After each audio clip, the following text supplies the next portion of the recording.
Bismillahirrahmanirrahim. Assalamualaikum warahmatullahi taala wabarakatuh. Salam sejahtera kepada semua penonton audio pada hari ini. Terutamanya rakan-rakan RE, rakan-rakan elit sekolah TS25, rakan-rakan SLT dan juga MLT sekolah TS25 pokok 6.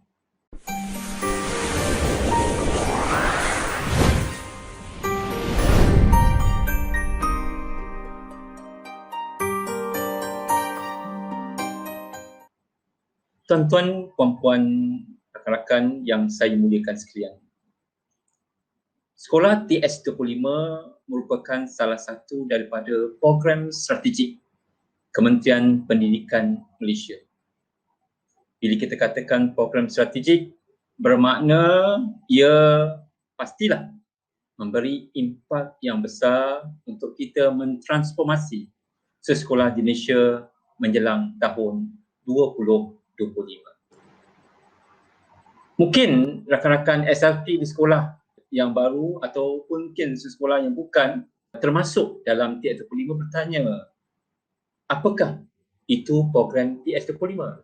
Untuk makluman rakan-rakan SLT, program TS25 merupakan sebahagian daripada usaha KPM ke arah meningkatkan kemenjadian murid dan sekolah berkualiti dengan mengaplikasikan amalan terbaik dalam pelaksanaan pengurusan dan kepimpinan serta pedagogi dalam pengajaran dan pembelajaran selari dengan hasrat yang terkandung dalam Pelan Pembangunan Pendidikan Malaysia 2013 hingga 2025. Tuan-tuan dan puan, rakan-rakan SLT yang saya muliakan, secara rumusannya, kalau tuan-tuan melihat kepada kata kunci utama atau rumusannya, program TS25 ada dua perkara yang diberi perhatian, iaitu nak meningkatkan kemenjadian murid dan sekolah berkualiti.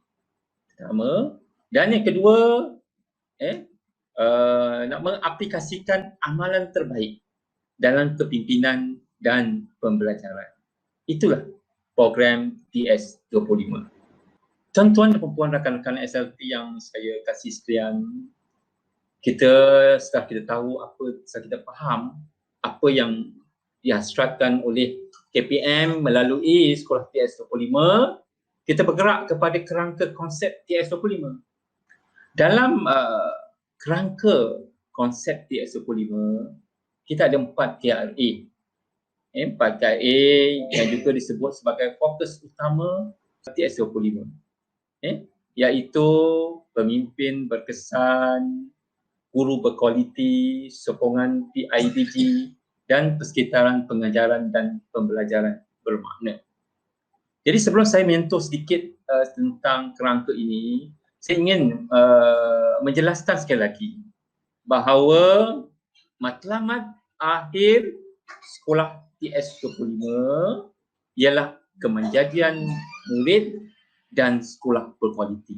Saya ulang balik, tuan-tuan dan puan, matlamat akhir sekolah TS25 ialah kemenjadian murid dan sekolah berkualiti. Jadi untuk mencapai kedua matlamat ini, maka kita perlukan fokus utama, iaitu ada 4 fokus utamanya untuk mencapai matlamat akhir ini, iaitu pemimpin berkesan. Seperti mana yang saya jelaskan, bahawa pemimpin berkesan terdiri daripada SLT, iaitu Senior Leader Teams, yang terdiri daripada penolong-penolong kanan. Penolong kanan 1, penolong kanan hand, penolong kanan koko, penolong kanan petang, penolong kanan pendidikan khas, penolong kanan tingkat 6. Semua ini termasuk dalam kumpulan SLT.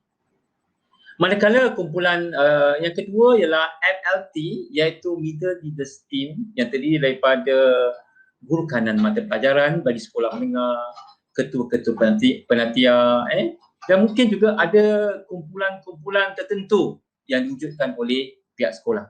Perkara ini akan diberi penekanan dalam modul 2 nanti bila kita masuk kepada subtopik pemimpin pertengahan. Rakan-rakan SLT yang saya muliakan sekalian, manakala guru berkualiti sudah pastilah kita memberi fokus kepada semua guru. Suka saya ingatkan bahawa PGP juga adalah guru kerana mengajar dalam bilik darjah. Jadi perkara yang fokus yang ketiga pula ialah sokongan PIBG dan komuniti. Bermaksud di sini ialah sokongan PIBG dan komuniti diperlukan dalam konsep dalam sekolah T25 bagi menyokong ke persekitaran pengajaran dan pembelajaran makna. Jadi kat sini tuan-tuan dan puan, ketiga-tiga KRA ini sebenarnya dia perlu untuk menyokong satu lagi KRA yang penting, iaitu persekitaran pengajaran dan pembelajaran bermakna. Suka saya ingatkan bahawa KRA persekitaran pengajaran dan pembelajaran bermakna memberi fokus kepada murid. Saya ulang sekali lagi, persekitaran pengajaran dan pembelajaran bermakna memberi fokus kepada murid, di mana konten atau kandungan dalam KRA ini kita lihat ada 3, iaitu pentaksiran murid, dokumen standard yang kita lihat sekarang ni KGSM, KSSR dan juga pedagogi. Aspek maksudnya pedagogi kaedah pembelajaran, kaedah pembelajaran sesuai dengan murid-murid. Dan inilah yang kita katakan keempat-empat ini sebagai elemen kemenjadian murid dan juga sekolah berkualiti. Rakan-rakan SLT yang saya muliakan sekalian, program transformasi sekolah 2025 atau disebut sebagai TS25 seperti mana yang telah saya jelaskan tadi berkaitan usaha KPM ini memberikan perhatian kepada 2 perkara, iaitu kemenjadian murid dan sekolah berkualiti. Itu ialah matlamat jangka panjang. Manakala dalam proses aplikasi amalan terbaik dalam pengurusan dan kepimpinan serta PDPC berasaskan konsep pembelajaran bermakna, deep learning sepenuhnya. Inilah kita nak cuba melihatkan perbezaan antara sekolah TS25 dengan bukan sekolah-sekolah TS25. Mungkin ada rakan-rakan baru kohort 6 bertanya, apa perbezaan antara sekolah TS25 dengan bukan TS25? Inilah dia. Dan saya tidak nafikan, mungkin ada sekolah yang bukan TS25 juga melaksanakan beberapa part yang ada dalam sekolah TS25, tetapi tidak menyeluruh. Kerana sekolah TS25 ini dirancang secara teliti menggunakan model-model tertentu dan modul-modul tertentu. Jadi saya secara keseluruhannya kita dapati bahawa program transformasi ini akan melahirkan modal insan yang unggul melalui 4 perkara, iaitu persekitaran pembelajaran yang menyeronokkan, infant learning lah. Mungkin rakan-rakan kohort 6 yang telah pun melaksanakan TK21 sebagai satu pembudayaan, jadi dia akan jadi masalah untuk melaksanakan TK25 ni kerana mereka sudah pun memulakan langkah-langkah tertentulah. Yang kedua, disokong kepimpinan yang berkualiti dan berwawasan. Yang ketiga, guru yang kompeten dan beraspirasi tinggi. Dan yang keempat, komitmen komiti yang padu. Ini kita kata dia juga jadi secara keseluruhan dia merangkumi 4 KRA yang telah saya sebutkan sebentar tadi. Tuan-tuan dan puan, saya ulangi sekali lagi. Inilah matlamat akhir TS25 untuk menjadikan sekolah berkualiti dan juga kemenjadian murid. Baik. Ini mungkin saya akan beri pandangan secara umum, secara mendalam sedikit. Bila tadi saya sentuh tentang matlamat akhir TS25 dalam Pelan Pembangunan Pendidikan Malaysia 2025 berkaitan dengan kemenjadian murid dan sekolah berkualiti.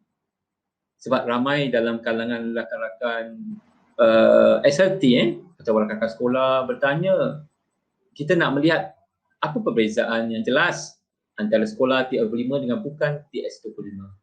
Jadi bila kita melihat 2 matlamat akhir ini dan kita nak lihat kemenjadian murid itu apa yang hendak sekolah lakukan. Kemanjaan murid, kita melihat dari segi biasanya sekolah, melihat dari segi 3 aspek utama, iaitu akademik, kemenjadian sosial, kemenjadian co-curriculum. Dari segi akademik, pencapaian murid, maknanya pencapaian prestasi akademik mesti melihat kepada semua murid. Kita tidak melihat murid-murid tertentu.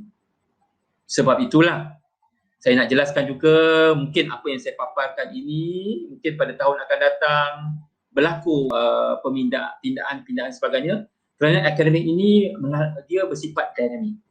Akan berlaku perubahan-perubahan sesuai dengan situasi.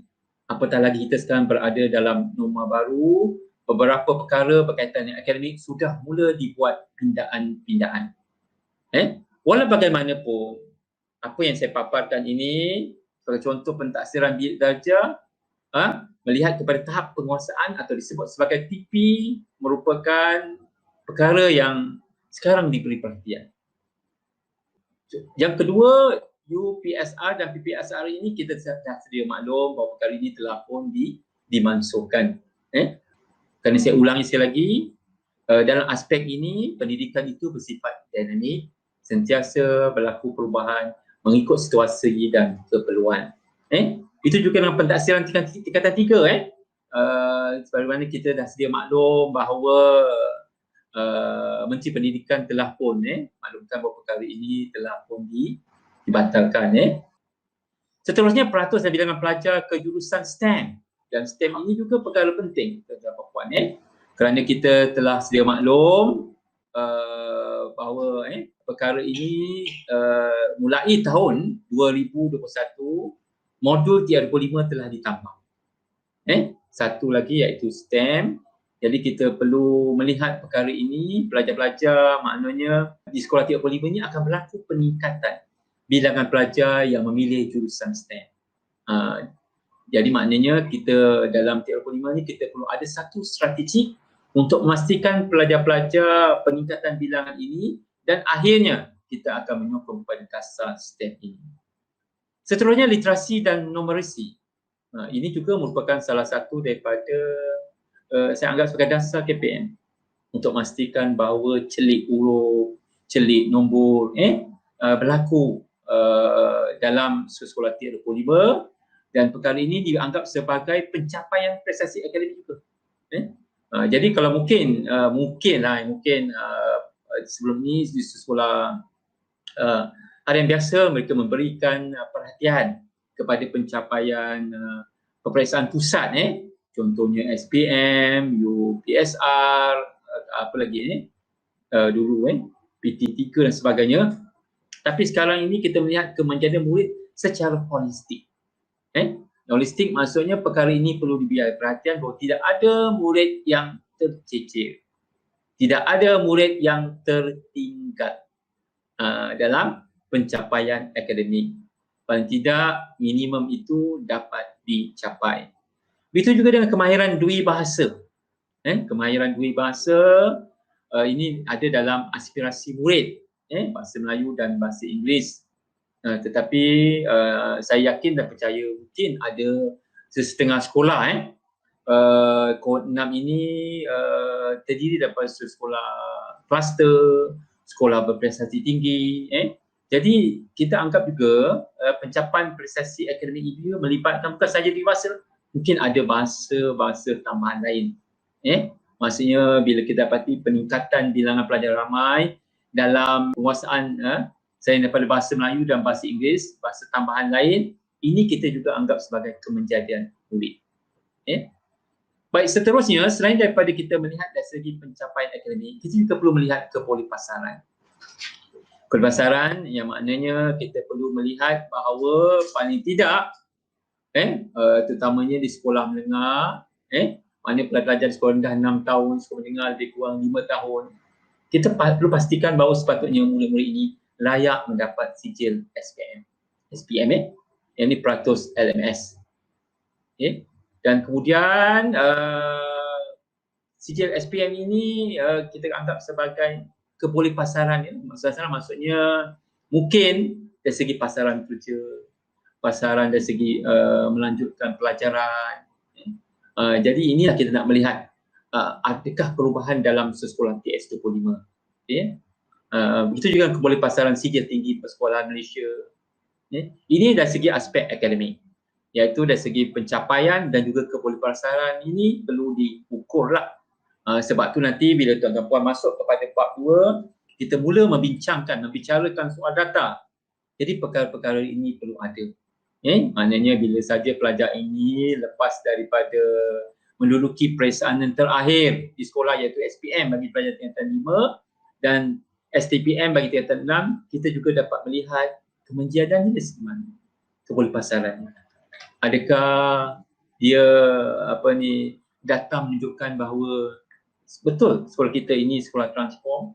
Bila kita dapati pelajar-pelajar ini maknanya kata contohlah dia dapat melanjutkan pelajaran dan mungkin mendapat pekerjaan yang baik dan sebagainya, dan ini yang dikendaki oleh matlamat akhir TS25. Baik, perkara yang kedua tadi akademik, yang kedua ialah kemenjadian sosial. Kemenjadian sosial kita melihat dari segi pencapaian disiplin dan sosial terpuji semua murid. Jadi biasanya sosial ini kalau di sekolah saya lihat di sekolah dia dah ada data lah. SSDM, maknanya data ni maknanya data salah laku, peningkatan kehadiran, penurunan kes penyalahgunaan data, begitu juga dengan amalan-amalan nilai-nilai bumi. Jadi semua ini kita anggap sebagai kemenjadian sosial. Dan saya yakin dan percaya kemenjadian sosial ini ada korelasi dengan pencapaian akademik. Sebab tuan-tuan dan puan, kalau kita melihat kajian-kajian yang dibuat, jadi kalau pelajar itu mempunyai sosial ataupun disiplin kendiri yang tinggi, sudah pastilah pencapaian prestasi akademik juga berada pada tahap yang baik. Kita tak kata cemerlang, pada tahap yang baik maknanya pelajar-pelajar ini boleh mencapai sasaran yang telah kita tetapkan. Itu juga sosial juga dilihat dari segi counseling dan psikometrik. Kita melihat emosi murid. Kalau dulu kita jarang memberi penekanan tentang emosi murid. Jadi bila psikometrik ini dan TS25, data psikometrik ini sangat penting. Kerana dia juga menjelma, memberi satu interpretasi tentang kemenjadian sosial murid. Tuan-tuan dan puan, rakan-rakan elit, rakan-rakan SLT yang saya muliakan sekalian, kemenjadian murid yang ketiga lah kemenjadian co-curriculum. Akademik, sosial dan koko ni mestilah semua murid. Dia bukan berpaksikan murid-murid tertentu, kumpulan-kumpulan murid tertentu. Ini dia matlamat sekolah TS25. Kita nak kemenjadian murid secara holistik, merangkumi semua murid, bukan murid-murid tertentu. Jadi dalam kemenjadian co-curriculum ini, sepatutnya kita melihat beberapa perkara, antaranya pembangunan kemahiran insaniah ataupun soft skill murid dalam aktiviti co-curriculum. Sebab kita lihat kadang-kadang murid-murid kita ini dia begitu tinggi pencapaian akademik dia, tetapi dari segi sosial ataupun soft skill dia sangat kurang. Perkara ini dah diakui. Kalau kita baca dapatan-dapatan daripada kajian-kajian sebelum ini, memang perkara ini diberi perhatian. Sebab itulah dalam 6 aspirasi murid, itu juga dalam PAK 21 dan sebagainya, kita memberi penekanan tentang soft skill ini. Supaya soft skill ini akan membantu murid-murid kita memberi nilai tambah kepada pencapaian akademik dan sosial. Kita tidak mahu murid-murid yang kita lahirkan nanti lebih bersifat kepada, kita kata, individualistik, tidak pandai bekerja secara kumpulan dan sebagainya. Selain itu, kemenjadian co-curriculum juga kita akan lihat dalam aspek pentaksiran aktiviti jasmani, sukan dan co-curriculum, iaitu PAJSK. Jadi kat sini PAJSK dah jadi penting dalam sekolah TS25 kerana dia memberi juga salah satu daripada cabang kemenjadian murid. Begitu juga dengan SEGAK. SEGAK ini pentaksiran standard kecergasan fizikal kebangsaan. Ini yang kadang-kadang kita terlepas pandang. Kita tengok budak-budak kita bila buat SEGAK, obesiti dan sebagainya, kita tak ada strategi. Kita nak mahu melahirkan murid yang holistik, bukan sahaja pencapaian akademik baik, sasialnya yang murni, tetapi juga dari segi kesihatan dia, dari segi fizikal dia juga memenuhi piawaian yang tertentulah. Kita istilahkan sebagai murid yang sihat, dia akan menjadi rakyat yang sihat.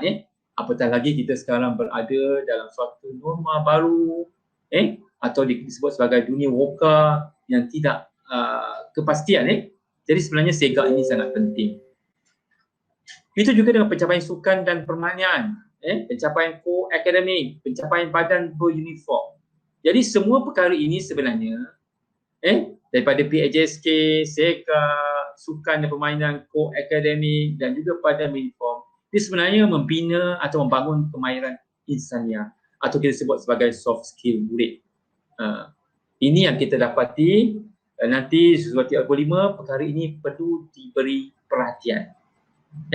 Maknanya perlu ada perancangan. Bagaimana pokok ini dapat membangunkan kemahiran insaniah murid, dan inilah yang kita katakan nanti dia sebagai salah satu cabang kemenjadian murid. Baik, rakan-rakan SLT dan MLT yang saya kasih sekalian, kini kita pergi kepada sekolah berkualiti.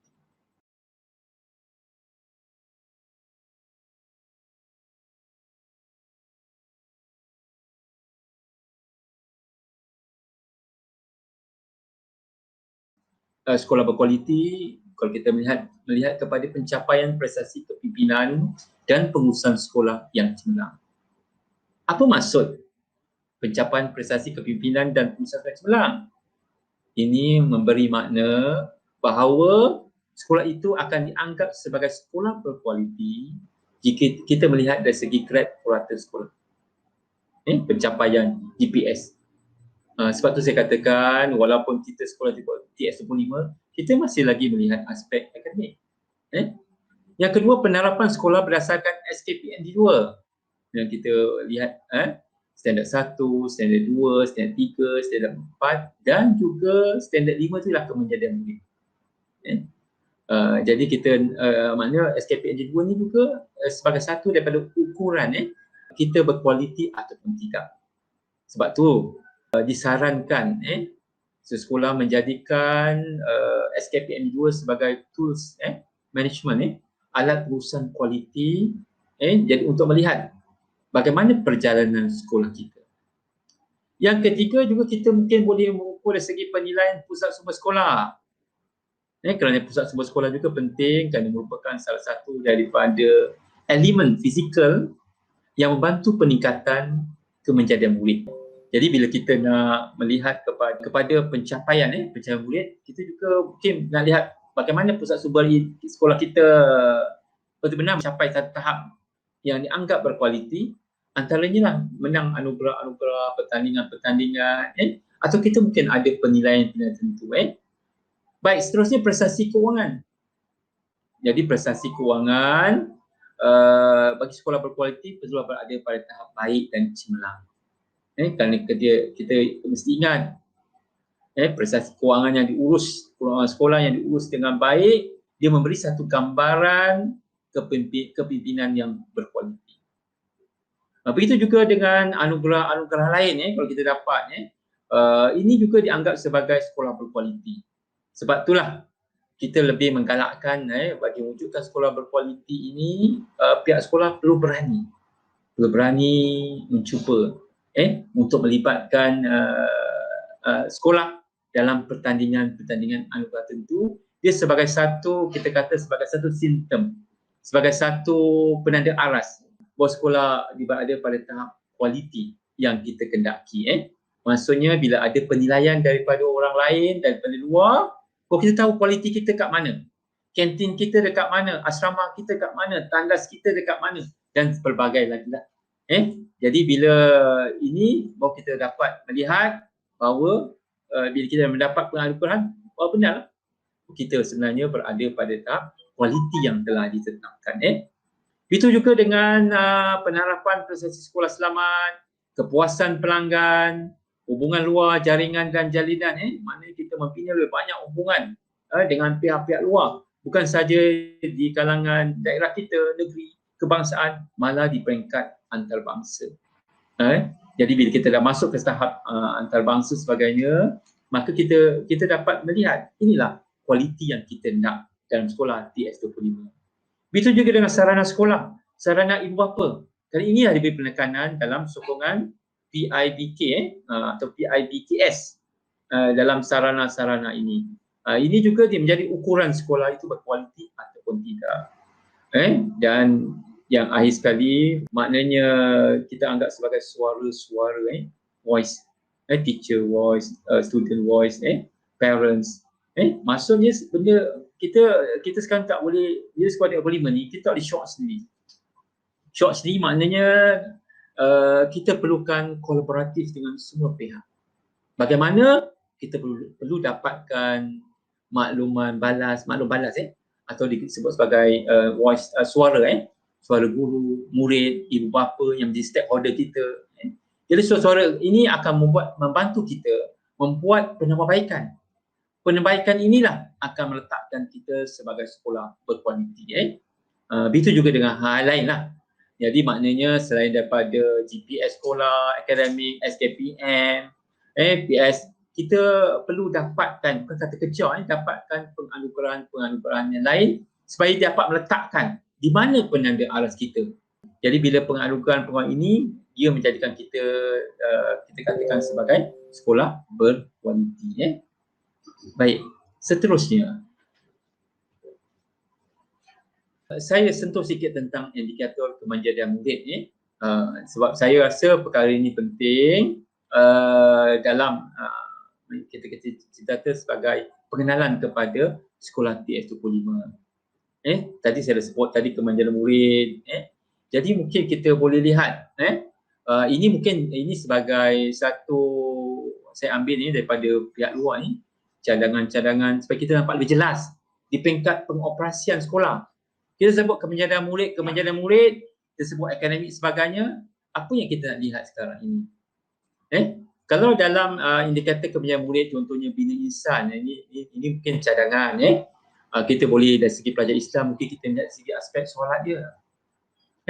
Akhlak dan adab, pengurusan diri. Pengurusan diri maknanya murid ni pandai menguruskan diri sendiri. Contohnya pengurusan diri dia, kalau kita tengok kadang pakaian murid-murid kita boleh tengok kadang. Ini mungkin cerita sikit pengalaman tuan-tuan, sebab saya pernah jadi pengetua di sekolah, pernah jadi perhimpunan, pernah jadi guru. Kadang kita lihat, kita boleh nampak murid dari segi aspek pengurusan diri dia, kita tengok dari segi pakaian dia, mungkin tidak berapa kemal dan sebagainya. Ini menggambarkan bahawa kemenjadian dari segi bina insan itu masih lagi belum. Pengurusan masa dan amalan nilai budi. Saya yakin kalau kemenjadian murid kita sebut sebagai kemenjadian bina insan ini kita capai, dia tidak akan menimbulkan banyak masalah-masalah lain. Dari segi masalah disiplin, masalah akademik dan sebagainya.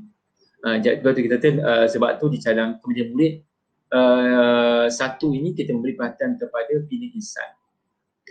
Kemanjaan murid yang kedua pula dari aspek disiplin. Ini memang dah ditetapkan oleh pihak KPM. Contohnya kehadiran murid, kes disiplin, dan juga yang kita anggap disiplin dipisah dengan penyalahgunaan dadah.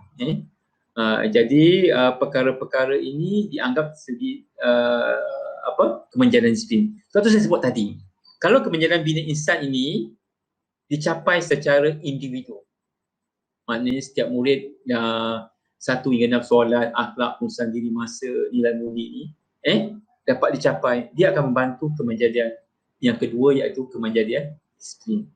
Dia saling berkaitan. Manakala kemanjadian yang ketiga lah dari segi akademik.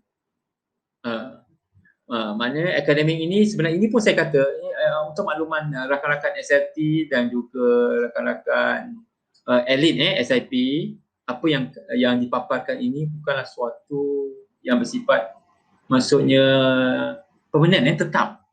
Dia bersifat dinamik.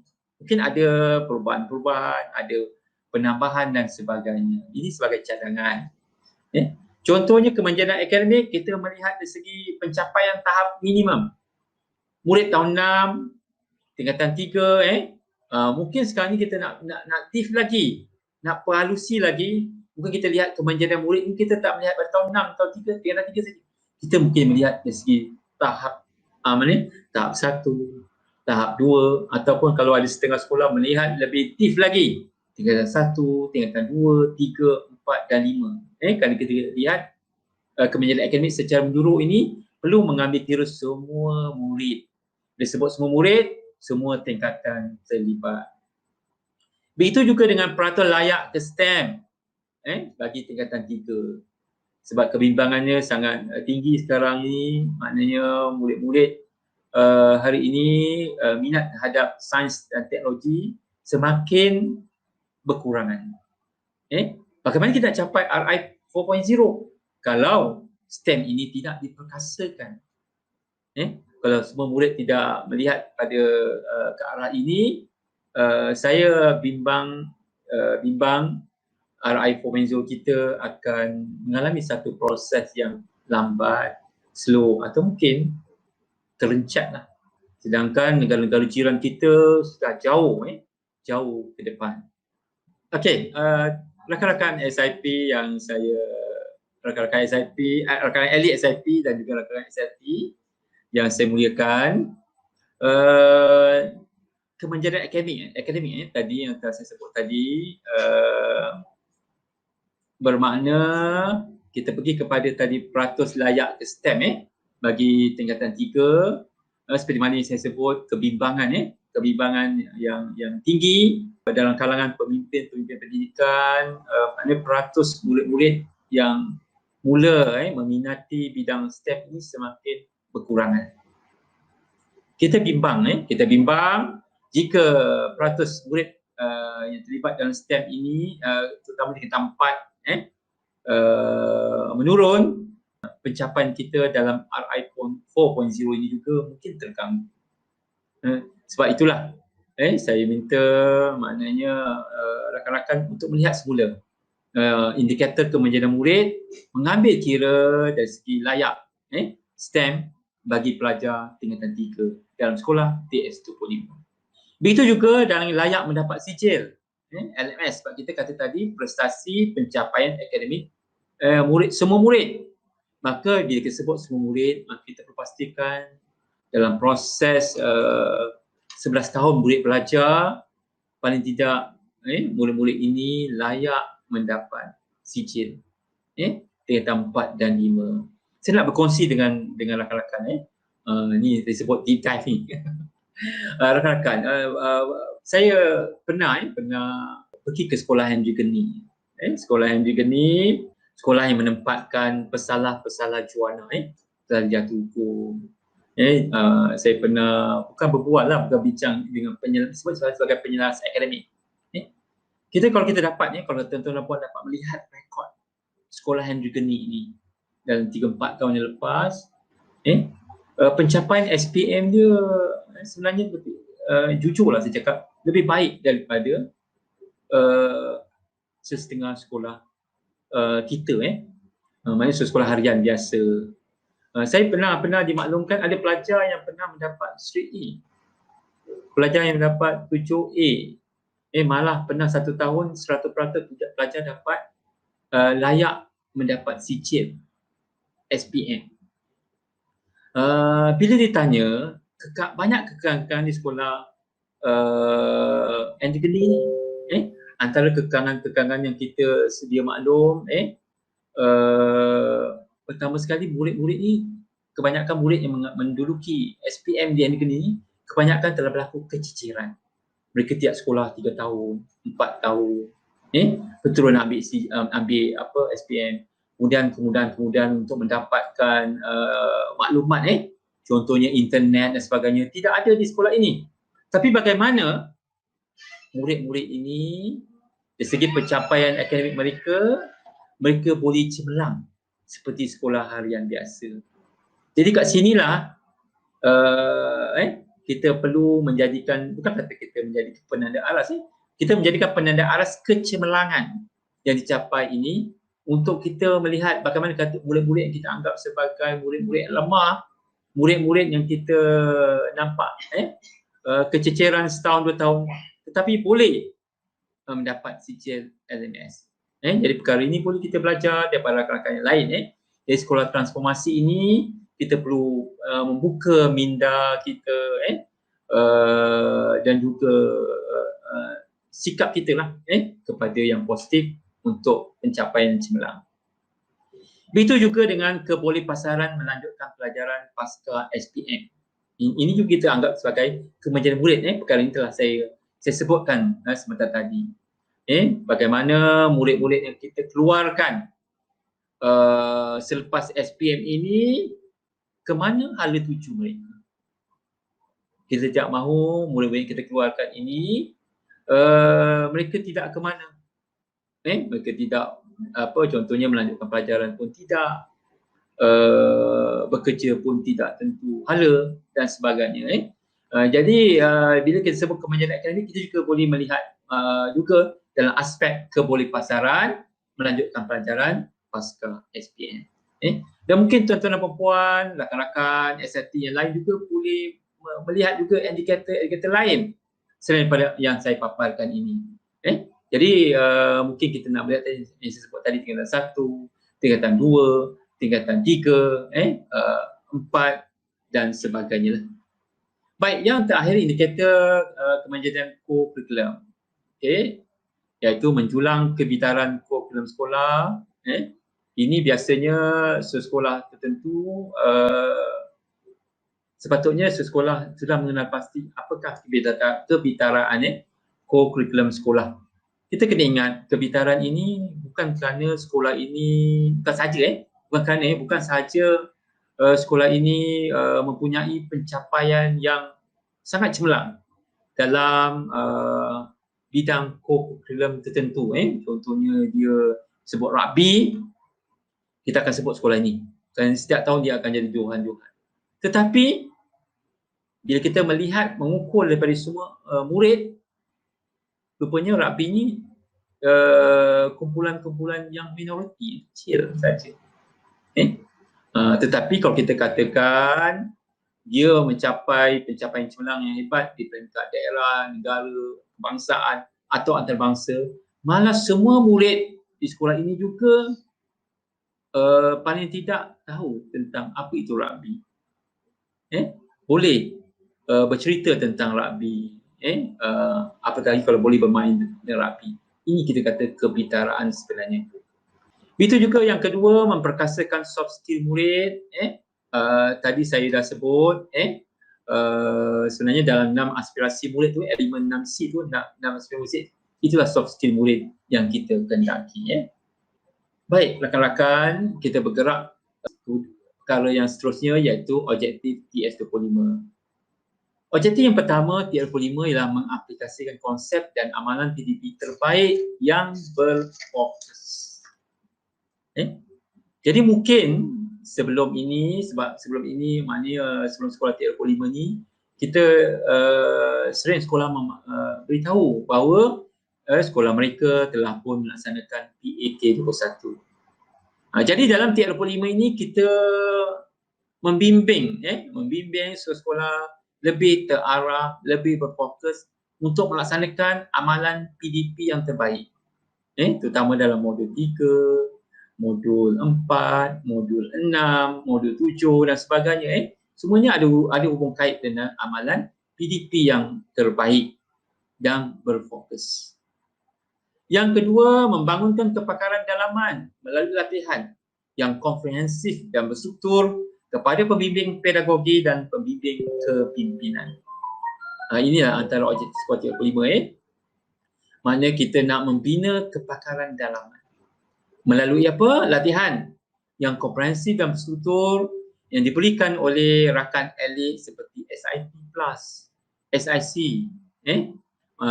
Maknanya SIP Plus akan memberi bimbingan dalam aspek kepimpinan. Itu yang ada dalam modul 1 dan modul 2. Manakala SIC akan memberi bimbingan dalam aspek pedagogi. Supaya apa? Rakan-rakan SLT, supaya kepakaran dalaman dapat dibangunkan. Dan perkara yang ketiga, membangunkan persekitaran pembelajaran yang berkesan dengan mengutamakan kemenjadian murid. Ini yang penting, tuan-tuan puan. Persekitaran pembelajaran yang berkesan ini bukan saja kita ukur dari segi keceriaan. Banyak sekolah dikata bila buat persekitaran pembelajaran ni banyakkan keceriaan, banyakkan itulah. Tetapi sebenarnya dia nak memberi makna persekitaran yang kita wujudkan itu akan dapat, pertama, memfokuskan kemenjadian murid. Yang kedua, dia akan memberi impak kepada kemenjadian murid, sama ada dari segi aspek akademik, kurikulum maupun sosial. Dan untuk makluman rakan-rakan SLT, program sekolah TS25 telah diluluskan pada tahun 2015 melalui mesyuarat Majlis Ekonomi Bilangan 2 2015. Ini mandat. Mandat maknanya kalau orang tanya, mandat kita melaksanakan TS25. Baik, kita pergi kepada timelines TS25. Jadi bila kita jadi sekolah TS25, kita kena tahu ada timeline dia. Maknanya sekolah yang terpilih sebagai sekolah TS25 untuk tahun pertama, dia buat dan laksanakan.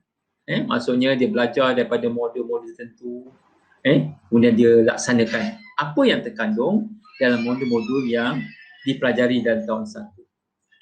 Tahun kedua, amalan. Amalan maknanya dia nak mula, maknanya tadi laksanakan mungkin ada penambahbaikan, ada kekurangan kelemahan, dia buat penambahbaikan. Di tahun 2 ni dia jadi satu amalan, maksudnya dia dah bukan saja kejap buat, kejap tidak sebagainya. Jadi satu perkara yang dilakukan secara konsisten dalam modul-modul tertentu. Contoh nanti kalau kita kata coaching, coaching yang dalam modul 1, bimbingan tu kita laksanakan coaching tu. Mungkin dalam tahun 1 kita laksanakan coaching itu untuk 2 orang, 3 orang, 4 orang, 5 orang. Tahun 2 diperluaskan, dia jadi satu amalan. Dan tahun 3 jadi satu budaya. Budaya ni maknanya kita anggap dia dah jadi satu perkara yang menjadi rutin pelaksanaan dia. Pelaksanaan dia di peringkat sekolah. Tak perlu dipantau datuknya, tak perlu diarah, tak perlu disuruh. Tetapi perkara ini dilakukan sebagai satu benda yang dianggap sebagai rutin. Ataupun istilah yang kita sebut makanan kita lah. Jadi itu disebut sebagai budaya. Itu tahun ketiga. Tahun keempat dan seterusnya kita kata lestari, nak sustain. Maknanya kita nak mengekalkan pembudayaan ini untuk seterusnya. Dan dia tidak terhenti pada tahap-tahap tertentu. Inilah dia timeline TS25 yang perlu rakan-rakan SLT faham, hadam dan sedia maklum. Baik, kita pergi kepada modul latihan TS25. Jadi untuk makluman rakan-rakan SLT, modul latihan TS25 sebenarnya dia ada 2 lagi modul tambahan untuk tahun 2021. Maknanya modul 1 ini memberi fokus kepada bimbingan dan pementoran. Modul 2 kita memberi fokus kepada menerajui dia punya tema ni. Tema dia modul 1 bimbingan dan pementoran. Modul 2 meneraju kepimpinan. 1 dan 2 ini akan dikendalikan, dibimbing oleh SIP Plus. Jadi kalau rakan SLT ada masalah dalam modul 1, 2, boleh merujuk rakan-rakan elit SIP Plus. Kerana perkara ini akan beri penekanan, perhatian dan tumpuan kepada aspek kepimpinan di sekolah. Manakala modul 3 menerajui pembelajaran. Ini ditumpukan kepada guru. Ini bimbingan ini akan dilakukan oleh SIC Plus. Yang keempat, modul keempat, persekitaran, tema dia persekitaran pembelajaran yang positif juga akan dibimbing oleh SIC Plus. Manakala modul kelima, penilaian dan refleksi, dua-dua pihak lah, SIP dan juga SIC Plus. Dan modul keenam, unpack the curriculum, iaitu reka bentuk ataupun KMR, reka bentuk curriculum, juga akan dibimbing oleh SIC Plus. Maknanya sekarang ni kohort yang kelima baru masuk kepada modul 6. Dan modul ketujuh redesigning student learning experience. Ini juga akan dibimbing oleh SIC Plus. Dan modul yang ke-8 digital tools, ini juga akan dibimbing oleh SIC Plus. Dan kita ada dua modul tambahan tahun 2021, iaitu pembelajaran bahasa Inggeris dan juga STEM. Itu berkaitan dengan modul latihan TS25 dan apa yang dipelajari. Sebab saya beritahu dengan rakan-rakan SLT, inilah bezanya sekolah TS25 dengan bukan sekolah TS25, bermakna kita ada model tertentu untuk kita membimbing tuan-tuan dan puan untuk mencapai matlamat akhir sekolah TS25, iaitu kemenjadian murid dan sekolah berkualiti. Rakan-rakan SLT yang saya kasih sekalian, berdasarkan konsep TS25, apa yang saya secara umum saja yang kita kata siapa itu pemimpin berkesan. Pemimpin berkesan itu terdiri daripada SLT, School Leader Teams, dan Middle Leaders Teams, MLT. Jadi istilah-istilah ini perlu kita gunakan. Maknanya dia perlu sentiasa bermain di bibir-bibir pemimpin sekolah. Sebut SLT, faham siapa SLT, iaitu PGP dan juga perperunkanan kita sebut sebagai SLT. MLT siapa? MLT ialah pemimpin pertengahan yang terdiri daripada GKMP, Kolej Sekolah Menengah, ketua-ketua panitia atau kumpulan-kumpulan yang kita anggap sebagai penggerak di sekolah. Nanti bila masuk modul 2 kita akan lihat apa kumpulan pertengahan ini. Jadi kat sini tuan-tuan dan puan, rakan-rakan yang saya hormati, pengetua dan guru besar dia akan bertindak sebagai peneraju, pembimbing dan pendorong TS25. Ini peranan dia. Kita sebut pembimbing besar, pengetua dan guru besar ni dia mesti peneraju, pembimbing dan pendorong TS25. Lepas tu saya sebut sebentar tadi berkaitan dengan SKPMG2 ni, maknanya dia perlu menggunakan tools itu untuk menjadi peneraju, pembimbing dan pendorong, dan mesti ada connecting dari atau ada hubung kait dengan modul TS25. Jadi SLT dan MLT juga dianggap juga sebagai penggerak, pembimbing dan pendorong. Jadi dalam sekolah TS25 juga bukan saja PGP, malah SLT dan MLT juga perlu menjadi penggerak, pembimbing dan pendorong, mengikut ruang lingkup dia, mengikut kita sebut sebagai kumpulan dia tertentu. Ini yang kita anggap sebagai kepemimpin berkesan. Manakala guru berkualiti, kita mengharapkan guru berkualiti ini bersifat kompeten, kreatif dan inovatif serta beraspirasi tinggi. Apa yang dimaksudkan dengan aspek-aspek ini? Bermaksud guru boleh membudaya dan melestarikan PAK21 sepenuhnya. Kita tak mahu tuan-tuan dan puan, bila kita masuk kepada sekolah TS25, kita mungkin melaksanakan PAK21 mengikut part-part tertentu lah yang kita rasa mudah dan sesuai. Sepatutnya PAK21 dah lama dilaksanakan.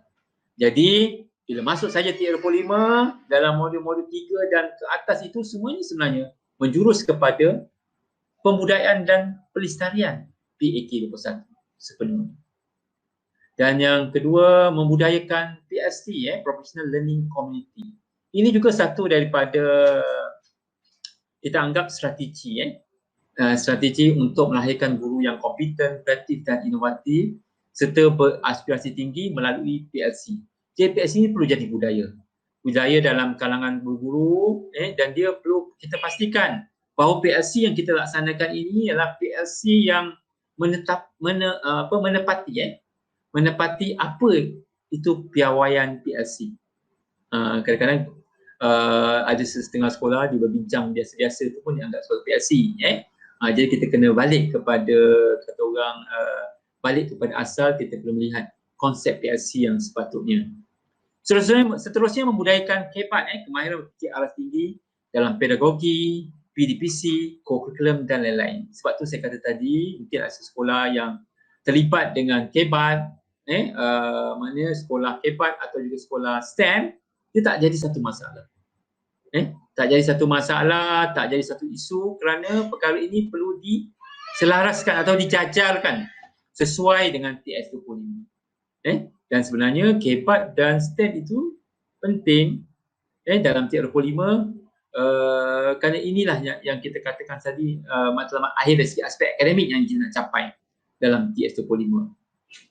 Seterusnya memperkasakan STEM, memperkasakan PBD dan perkongsian amalan terbaik. Jadi kita senang saja kita tahu guru itu berkualiti atau tidak melihat perkara-perkara ini. Jadi kalau kata dia dah membudayai dan melestarikan PAK 21 sebelumnya, sebenarnya dalam standard 4 tu, standard 4 SKPNG 2 tu jelas ada proses PAK 21, ada proses KEPAD, ada apa tu kita kata PBD. Jadi perkara-perkara ini kalau dilaksanakan dengan baik, saya pastilah dia akan melahirkan guru berkualiti dan inilah yang menjadi fokus utama dalam sekolah TS25. Dan yang saya rasa benda yang perlu kita, maknanya perbezaan lain ialah perkongsian amalan terbaik. Jadi perkongsian amalan terbaik ini perlu kita lakukan banyak cara lah, perkongsian amalan terbaik semasa melalui PLC ataupun mungkin setengah sekolah dia melaksanakan kajian tindakan. Daripada kajian tindakan ini mereka boleh berkongsi pembentangan amalan tindakan di peringkat sekolah, berkongsi dengan rakan-rakan lain terhadap isu dan intervensi yang dilakukan untuk menyelesaikan masalah mengikut situasi mereka. Manakala sokongan padu PIDK melalui jalinan strategi komuniti. Jadi kita dapati bahawa dalam TS25 ini dan sebenarnya dalam Pelan Pembangunan Pendidikan Malaysia juga menekankan aspek sokongan PIBG dan komuniti ini. Dan kita mahu dalam sekolah TS25, sekolah ini maknanya sekolah dalam komuniti. Kita pernah dengar, saya rasa dulu sekolah pernah sekolah memasyarakatkan komuniti kalau tak salah komuniti. Dia di istilah tu lah, sekolah memasyarakatkan komuniti, komuniti masyarakatkan sekolah dulu lah. Jadi maknanya sekarang ini kita perlu melibatkan komuniti ini sebagai rakan strategi kita untuk membangunkan sekolah. Jadi maknanya ibu bapa, PIBG, komuniti, agensi awam, swasta, NGO, alumni dan banyak lagi yang kita boleh wujudkan. Tak semestinya PIBG ataupun biasanya sekolah sebelum ini lebih menekankan tentang dia sebut saja rakan PIBK, kita lebih memberikan perhatian kepada PIBG ataupun agensi swasta komuniti. Tapi sebenarnya kita boleh libatkan banyak rakan strategik yang lain, NGO, alumni, sukarelawan sekolah. Yang penting semua ini akan memberi keuntungan, menyokong sekolah. Jangan kita ambil pula yang tidak menyokong sekolah. Maknanya ada rakan-rakan komuniti yang mungkin menyebabkan sekolah jadi suka bergerak, ada sebab pengalaman sebagai pemimpin sekolah perkara ini berlaku. Tetapi kita perlu istilah smart dan strategik. Sebab pemimpin sekolah terutama PGP yang berada pada tahap maknanya grade DG 52 ke atas tu dia dah boleh berfikiran secara strategik dan holistik. 52-54 dia perlu berfikiran secara holistik dan strategik. Itu juga dengan guru besar.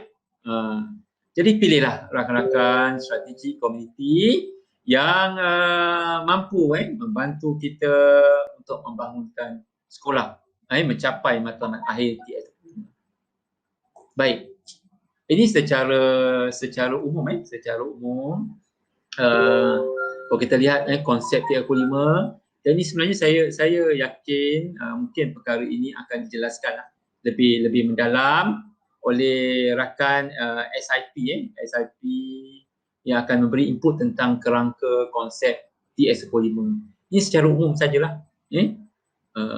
Hanya saya akan cuba highlightkan benda perkara-perkara yang saya rasa dalam konsep TS25 ni yang perlu kita beri perhatian seperti yang maknanya kalau kita sebut kepimpinan tadi, kita pastikan bahawa PGP sebagai peneraju dan pembimbing, pendorong, manakala SRT dan MBT kita kena pastikan dia sebagai penggerak dan pelaksana, wujudkan persekitaran pembelajaran yang positif dan menyeronokkan, fun learning. Maksudnya kita kena persekitaran pembelajaran kita wujudkan maknanya boleh menarik perhatian terutama murid-murid untuk datang ke sekolah. Seterusnya kalau guru berkualiti tadi saya dah sebut tadi, sokongan perbaik PIBK pun dah sebut tadi. Jadi yang saya nak jelaskan sikit je berkaitan dengan penglibatan pembelajaran murid yang aktif lagi bermakna dalam 6C PIK21 dan tidak terlalulah ini saya mungkin beri sedikit penekanan, tidak terlalu mementingkan pencapaian akademik. Bukan kata kita jangan fokus pada akademik. Akademik tadi saya sebut tadi kan, sekolah kualiti juga melihat dari aspek TPS. Tetapi jangan sampai kita mementingkan pencapaian akademik terutamanya tingkatan 5 sampai kita melupakan aspek-aspek lain, melupakan murid-murid tahap lain. Sebab itulah saya percaya bila UPSR ini dimansuhkan, kita dapat menjurus secara menyeluruh murid-murid. Kita tak lagi berperhatian pada murid tahun 6 untuk lulus untuk capai berapa A dalam UPSR, sedangkan murid tahun 1, tahun 2, 3 dan seterusnya kurang kita beri perhatian. Apa yang penting, nilai kemahiran insania, soft skill dan nilai manusiawi perlu diberi penekanan dalam pembelajaran bermakna. Tuan-tuan dan puan-puan, hadirin, tuan-tuan dan puan, rakan-rakan SLT yang saya kasih sekalian, sebagai rumusan terhadap pengenalan TS25, apa yang tuan-tuan perlu tahu bahawa matlamat jangka panjang TS25 maknanya sekolah TS25 pada akhirnya perlu mencapai dua perkara penting, iaitu kemenjadian murid dan juga sekolah berkualiti.